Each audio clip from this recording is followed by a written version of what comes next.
Hello friends, आज की इस वीडियो में फिर से हम लोग मैथ का 5 कदम लेके आए हैं और इस आज का सेशन 5वां है मैथ का। और इसमें भी हम लोग 5 अलग अलग कॉन्सेप्ट सीखने वाले हैं अलग अलग क्वेश्चन के साथ, और बहुत ही आसान तरीका से हम लोग समझने वाले हैं। आपके प्रीवियस ईयर में ऐसा सवाल पूछा जाता है, आप कोई भी कंपटीशन एग्जाम उठा के देख लीजिए, आपके पास ऐसा सवाल जरूर रहेगा। चलिए, आज का पहला सवाल यह है कि 240 मीटर लंबी रेलगाड़ी एक खंबे को 24 सेकंड में पार करती है। यह रेलगाड़ी 650 मीटर लंबे प्लेटफॉर्म को पार करेगी कितने सेकंड में। चलिए, सबसे पहले हमको क्या करना पड़ेगा, क्या दिया हुआ, रेलगाड़ी की लंबाई दिया हुआ है और आपका खंभा को 24 सेकंड में पार करता है, तो चाल यहां से निकाल लेंगे, रेलगाड़ी की चाल निकाल लेंगे। क्या, रेलगाड़ी की चाल, रेलगाड़ी की चाल निकाल लेंगे यहां से। तो चाल बराबर क्या हो जाएगा जी, चाल बराबर क्या हो जाएगा, दूरी बटा समय सर। चलिए निकाल लीजिए, दूरी बटा समय, चाल बराबर दूरी बटा समय। आपका दूरी दिया हुआ है कितना, 240, ट्रेन की लंबाई दिया हुआ है 240 और खंभा की कितना है, 24 सेकंड में पार करता है, तो यहाँ से 10 मीटर प्रति सेकंड आ गया आपका, क्या, चाल आ गया रेलगाड़ी की चाल।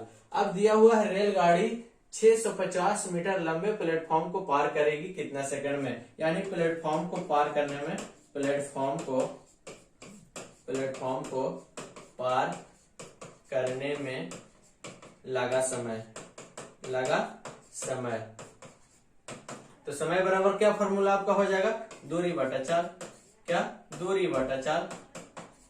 दूरी कितना है, निकालिए, दूरी कितना है, तो दूरी बराबर क्या लिखे हैं, 650, तो ये हो जाएगा आपका, क्या हो जाएगा, 650, तो आपका प्लेटफॉर्म 650 मीटर लंबे प्लेटफॉर्म, उसके बाद 240 मीटर क्या हो जाएगा, ट्रेन, ये भी तो ऐड हो जाएगा, तब ना दोनों पार करेगा, प्लेटफॉर्म और साथ साथ में ट्रेन, तो दूरी में दोनों ऐड हो जाता है, प्लेटफॉर्म की लंबाई और ट्रेन की लंबाई। तो 650 प्लस 240 और आपका चाल आया है 10 मीटर प्रति सेकंड, यानी कि 10 हो जाएगा।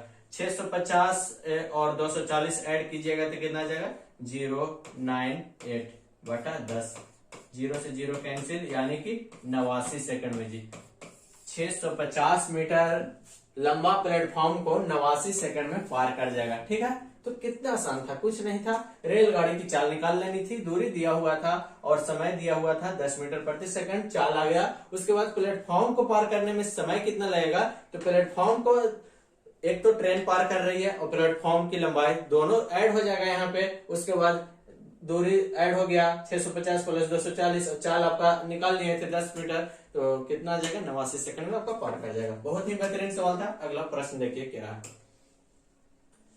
अगला प्रश्न आपके सामने ये रहा, किसी बेलन के आधार की त्रिज्या 8 सेंटीमीटर है तथा उसकी ऊंचाई 2 सेंटीमीटर है, इसको पिघलाकर 6 सेंटीमीटर ऊंचा शंकु बनाया गया, तो शंकु की आधार की त्रिज्या क्या होगा। तो शंकु का आधार की त्रिज्या क्या होगा जी, तो शंकु का आयतन बराबर क्या हो जाएगा, शंकु का आयतन बराबर क्या हो जाएगा जी, बेलन का आयतन, बेलन का आयतन। शंकु का आयतन बराबर फॉर्मूला आप जानते हैं, 1/3 पाई आर स्क्वायर एच, और बेलन का आयतन पाई आर स्क्वायर एच, क्या, पाई आर स्क्वायर एच। चलिए अब यहां से निकालिए, 1/3 पाई, पाई से पाई कैंसिल हो जाएगा तो पाई छोड़ दीजिए। आर कितना है, शंकु का आर दिया हुआ है कितना, पिघलाकर इतना ऊंचा, नहीं आर नहीं दिया हुआ है, आर निकालना है तो आर स्क्वायर लिख देंगे। एच दिया हुआ है 6 सेंटीमीटर, 6 सेंटीमीटर बराबर पाई गुने आर दिया हुआ है बेलन का कितना, 8 सेंटीमीटर, तो 8 गुने 8। एच दिया हुआ है आपका 2 सेंटीमीटर, तो 2 लिख दीजिए। अब क्या करना है, 3 दूनी 6, 2 से 2 कैंसिल, पाई से पाई कैंसिल, आर स्क्वायर बराबर क्या आ जाएगा, 8 8 64, यानी कि आर बराबर क्या आ जाएगा जी, 8। आर बराबर 8 सेंटीमीटर, देखिए 8 सेंटीमीटर है, option number A is the correct answer.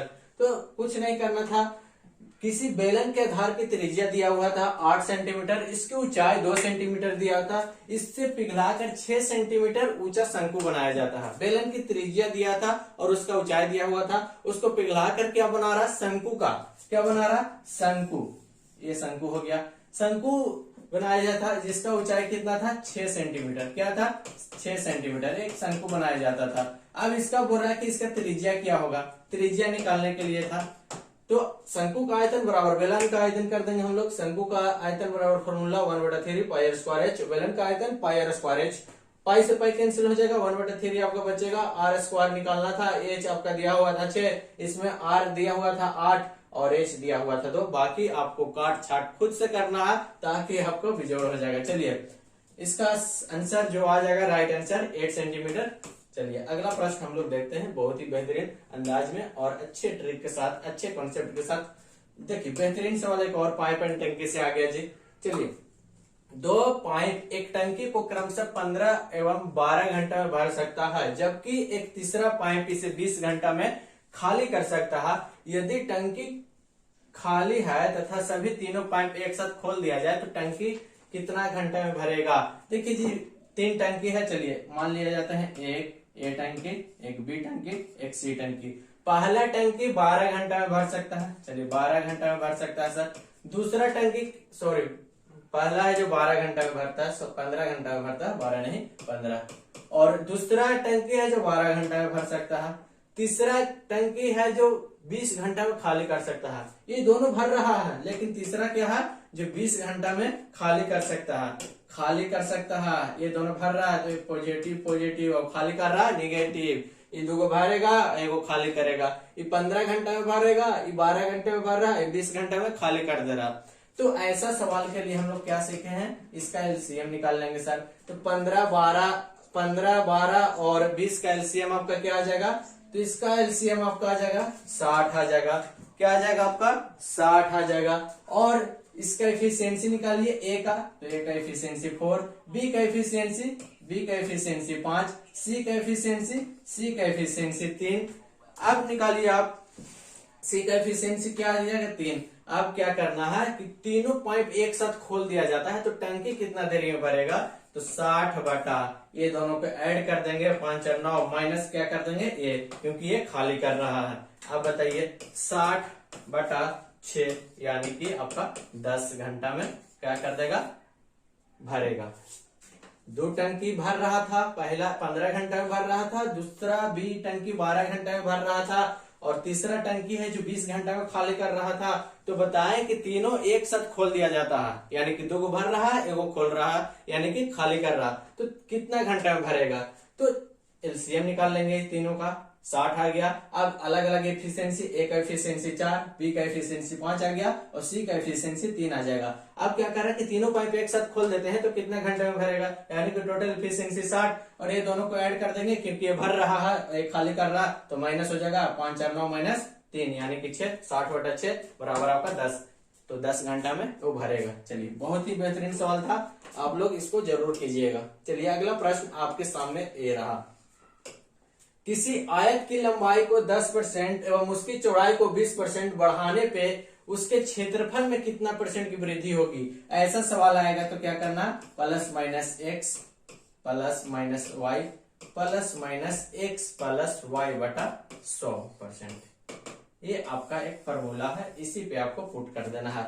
अगर यहाँ पे करेगा कि वृद्धि हो रही है तो 10% प्लस हो जाएगा, कमी हो गया तो माइनस 10 हो जाएगा। ठीक है, आप बनाते हैं किसी आयत की लंबाई को 10% एवं उसकी चौड़ाई को 20% बढ़ाने पे, यानी कि दोनों प्लस में बढ़ा रहा, पॉजिटिव होगा।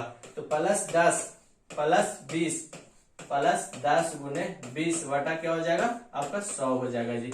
ये 0 से 0 खत्म हो जाएगा, 30 प्लस 2 आ जाएगा आपका, यानी कि 32% आ जाएगा आपका आंसर। क्या हो जाएगा, उसके क्षेत्रफल में 32% की वृद्धि होगी। कुछ नहीं था, बहुत ही आसान है। आप सभी लोग इसको जरूर से जरूर बनाइएगा और इसको आप लोग ट्राई कीजिएगा खुद से अपने कॉपी पे लिख के और उसको बनाने का प्रयास कीजिएगा। चलिए इस तरह से अब हम लोग चलते हैं आज के आखिरी प्रश्न पे, और ये है आपका बहुत ही बेहतरीन सवाल। आज का आखिरी प्रश्न, किसी धन का दूसरे वर्ष का साधारण ब्याज 400 रुपए है तथा दूसरे वर्ष का चक्रवृद्धि ब्याज, पहला वर्ष का नहीं दूसरे वर्ष का साधारण ब्याज 400 है और दूसरा वर्ष का चक्रवृद्धि ब्याज 450 रुपए है, तो ब्याज की वार्षिक दर पूछ रहा है जी। तो ऐसा प्रश्न आए तो एक फॉर्मूला आप लोग याद रखिएगा, आर बराबर कितना हो जाएगा, सी आई माइनस एस आई बटा एस आई गुने 100%। ये आपका आ जाएगा रेट आ जाएगा। अगर दे दिया क्या मूलधन निकालने के लिए यानी कि P निकालने के लिए दे देगा तो इसको कैसे करेंगे हम लोग, तो SI के स्क्वायर करेंगे और बाटा में क्या लिखेंगे SI minus CI minus SI, सी चक्रवृद्धि ब्याज माइनस साधारण ब्याज। ये आपका क्या निकल जाएगा, मूलधन निकल जाएगा। और रेट निकालने के लिए ये फॉर्मूला यूज करेंगे। तो चलिए निकालिए। R पूछ रहा है जी वार्षिक ब्याज दर, तो SI minus CI minus SI चक्रवृद्धि ब्याज माइनस साधारण ब्याज, तो 450 माइनस 400 बाटा में क्या हो जाएगा साधारण ब्याज 400 गुने 100%। चलिए R बराबर हो जाएगा 50 बटा 400 गुने 100, 0 से 0 कैंसिल हो जाएगा 8/40, यानी कि रेट कितना आ जाएगा 8%। कुछ नहीं था आपका, कितना आ गया 8%। ये फॉर्मूला आपको क्या करना है, ध्यान में रखना है। अगर रेट निकालने के लिए दे दिया जाए तो साधारण ब्याज माइनस चक्रवृद्धि ब्याज माइनस साधारण ब्याज बटा साधारण ब्याज गुने 100%। अगर मूलधन निकालने के लिए दे दिया जाए तो साधारण ब्याज के स्क्वायर बटा आपका हो जाएगा चक्रवृद्धि ब्याज माइनस साधारण ब्याज। चलिए इस तरह का प्रश्न हम लोग इस तरह से करते रहेंगे और आगे ढेर सारे वीडियो हम लोग लाएंगे बहुत ही बेहतरीन कॉन्सेप्ट के साथ, अच्छा प्रश्न जो आपके प्रीवियस ईयर में पूछा हुआ है। तो चैनल पे अगर हैं तो सब्सक्राइब कर लीजिए, पेज पे देख रहे हैं पेज को फॉलो कर लीजिए। मिलते हैं अगले वीडियो में, थैंक यू।